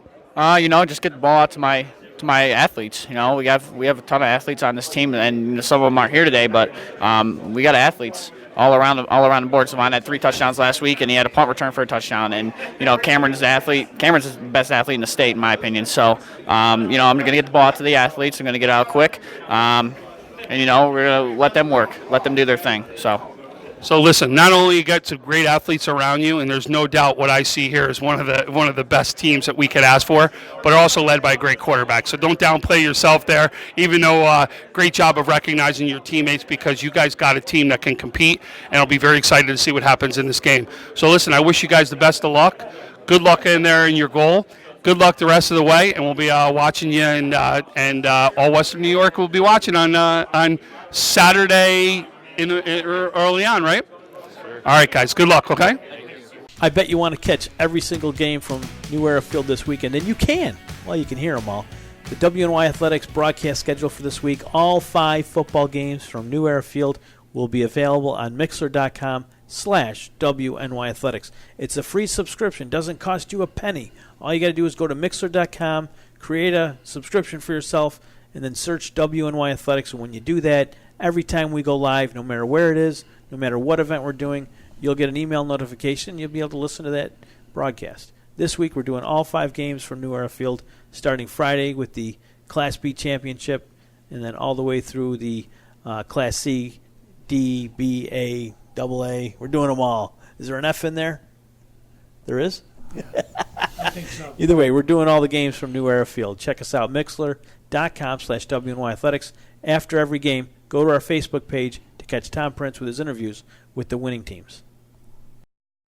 We didn't get here by accident. It starts with a plan to protect your future, to invest in your future. It started with Scroy Financial. Plan, protect, invest. Scroy Financial. We needed a plan to protect what matters most. By investing in our future, that all started with Scroy Financial. Plan, protect, invest. Scroy Financial. Welcome back to High School Football Weekly. We are here at New Era Field. Frank Wolf, WNY Athletics. Tom Prince, WNY Athletics. Dick Gallagher, WGRZ High School Sports. You know, getting lost in the transition here of being down at New Era Field talking all these Section 6 championship games. We're forgetting a little bit about the Monsignor Martin playoffs. They kick off this weekend, too. And is there a bigger game than Canisius and St. Joe's? I mean, these 5 sectional games are huge. But then you got Canisius and St. Joe's. I'm kind of torn. Where do I want to go? What do I want to see? I'll be here, but hopefully I'll have someone from WNY Athletics covering that game for me. Timmy Wegrin, our stats guy, will be there. 1 round 2 Saturday. Yeah, and that's going to be one heck of a fight. Of course, Tom, we saw that first one. We worked together on that one. Dick, you were there. St. Joe's came out on top first time in, I don't know how many years, 10, 12 years it was. I think it was 10 games. 10 games. I'm sorry. You're right. 10 games.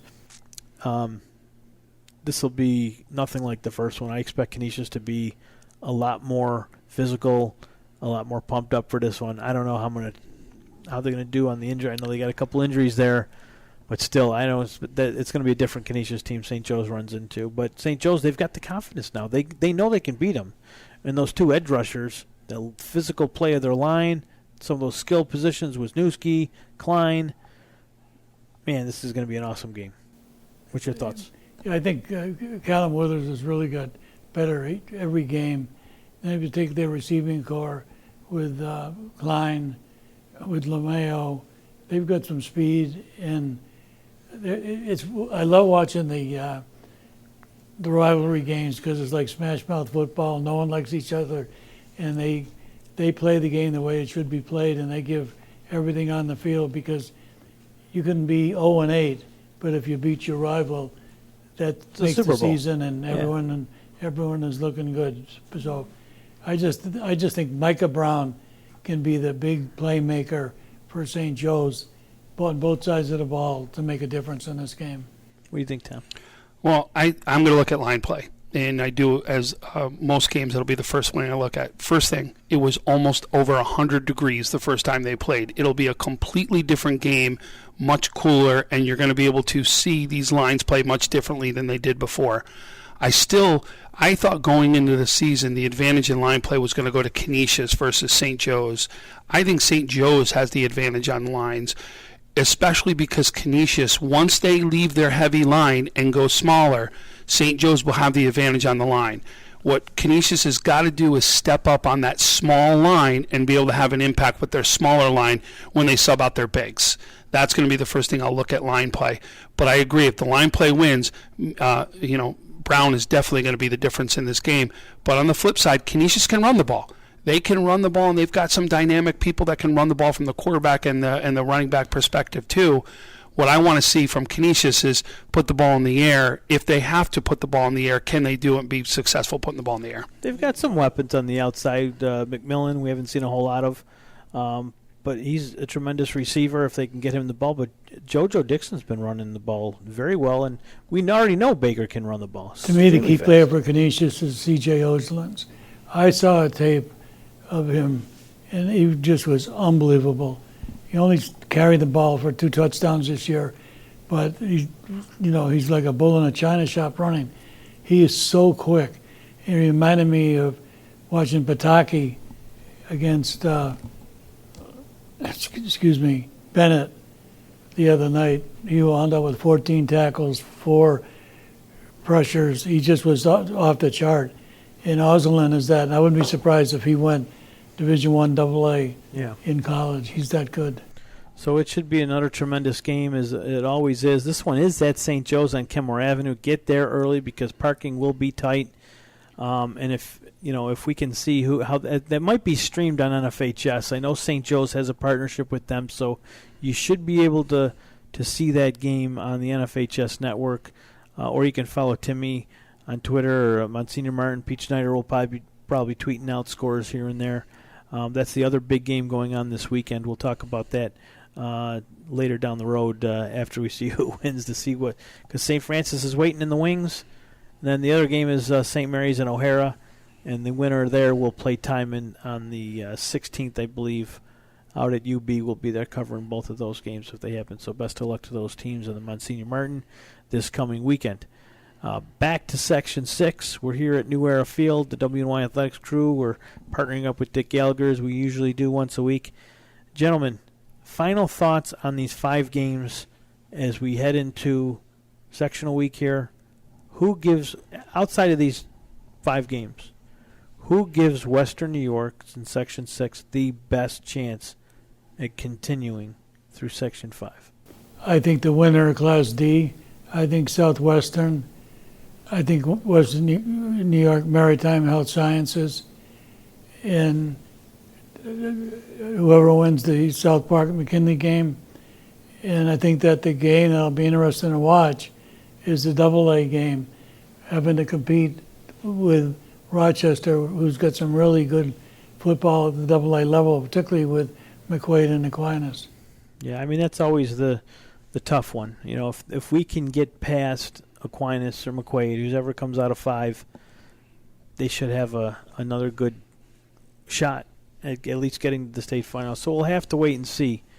But I agree with you guys. I think whoever comes out, whether it's McKinley or South Park, I think they have as good a shot as any team out of 5 in A, particularly in A, or in the A division for Section 5. I like what we've seen out of those 2 teams, 2 very fast physical teams. And they've both battled adversity. McKinley more so, I think, than South Park, especially the last 2 weeks. But South Park's starting to feel a little bit of the heat, too. These teams are not just showing up. They want to play, and they want to be the one that beat South Park. You know, I like to go with the experience there, but you'll have to wait and see. That's why they play the games. But I agree. D, with whether it's Franklinville, Ellicottville, CSP, and then Southwestern, God bless Wilson. I mean, those kids are awesome. This is a tough game for them. This is a very tough game for them. Southwestern's just been playing at an entirely different level all year, but that's why they play these games. Yeah, no doubt. I think you can call the Class D game right now almost a de facto state championship game. Like, it's going to be that caliber of a game to play. And you're talking about the defending Class D champs versus a team who's already beat the defending Class D champions, right? I agree on Southwestern. I think the difference in the game McKinley-South Park, again, I'm going to allude to it, is going to be the line play. I want to see the line play for South Park be able to give Hepburn enough time to throw the ball to get it to his weapons, because this may be the best line they're going to see so far that they've seen so far to date. I think it'll be the fastest. Yeah, well, and again, even from their guys may not be real tall, big, but he's got bigger guys on the line that can play out there. And if you think about it, let's look at the Will North game, which was 14-7. McKinley played them early on in the year, and the difference in that game was line play. And look at what the line play did in the game against South Park. So, not that you want to take one game and refer it totally to another, but I will say is line play is going to be huge in that game.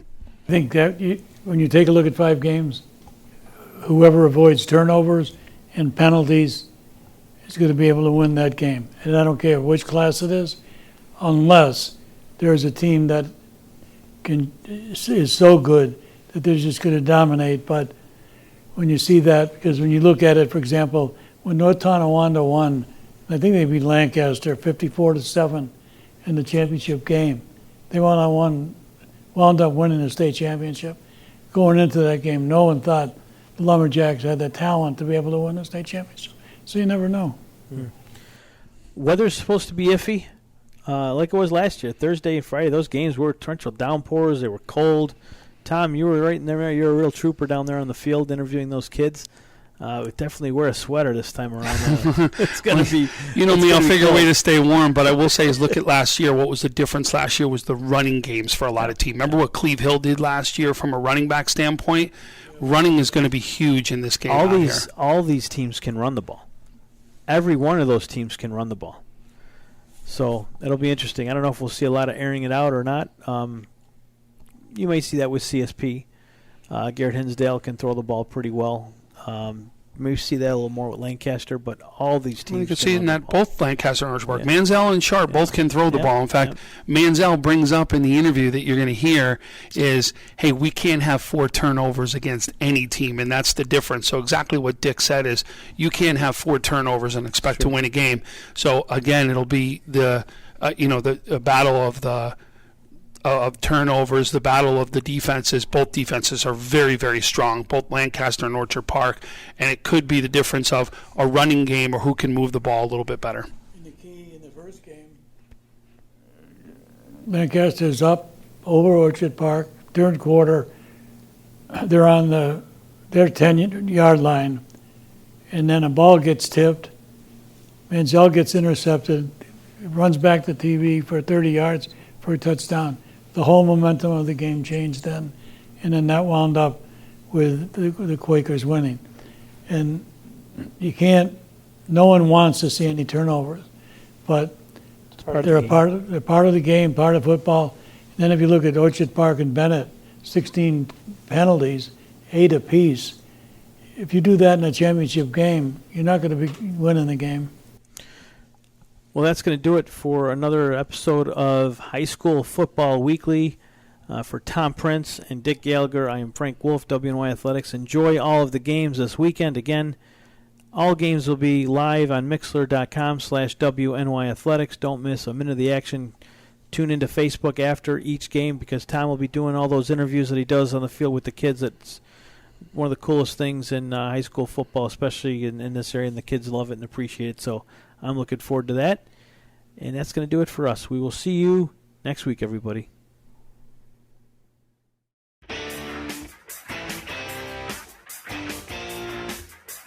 WNYathletics.com is the premier high school sports website in Western New York, providing the best sports coverage of Section 6 and Monsignor Martin leagues. Check out our page for daily game recaps and late-breaking sports news. Our online scoreboards are updated in real time. Never miss a goal or touchdown. Visit WNYathletics.com today or follow us on Twitter, like us on Facebook, and subscribe to our YouTube.